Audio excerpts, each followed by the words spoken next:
Physical activity. So, వాళ్ళ body weight, ఊబకాయం, obesity. So, obesity ఉండడం వల్ల ఏమవుద్ది అంటే, వాళ్ళ యాక్టివిటీ అనేది తక్కువైపోతుంది.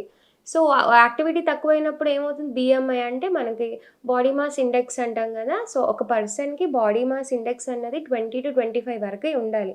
పిల్లల్లో ఎందుకు వస్తుందంటే, ఫస్ట్ మెయిన్ ఒబేసిటీ రావడం, వాళ్ళు తినే ప్రాసెస్డ్ ఫుడ్. వాళ్ళిప్పుడు తినేదంటే ఏంటి, chips, packed food, cool drinks. ఎక్కడ బయటికెళ్ళినా ఇవే. ప్యాక్డ్ ఫుడ్‌లో ఏమవుద్ది అంటే, వీళ్ళు ఈ చిప్స్ కానీ, ఏవైతే కుర్కురేలు తింటారో, దాంట్లో సాల్ట్ యాడ్ చేసి ఉంటుంది. ఎందుకు సాల్ట్ యాడ్ చేసి, అదొక ప్రిజర్వేటివ్‌గా వీళ్ళు యూజ్ చేస్తారనమాట. సాసెస్ కానీ, కెచప్స్ కానీ ఇవన్నీ ఉంటాయి కాబట్టి, ఈ సాల్ట్‌కేంటి ప్రిజర్వ్డ్ గుణం అనేది ఉంటుంది. అది చెడిపోకుండా కాపాడే గుణం ఉప్పులో ఉంటుంది. అందుకే ఈ ఉప్పు ఉన్న గుణం మళ్ళీ ఎక్కువ తీసుకోవడం వల్ల బీపీ అనేది పెరుగుతుంది. సో, ఈ పిల్లల్లో మనం చూడాల్సింది, ఈ ప్రాసెస్డ్ ఫుడ్ అన్నది ఖచ్చితంగా తగ్గించాలి.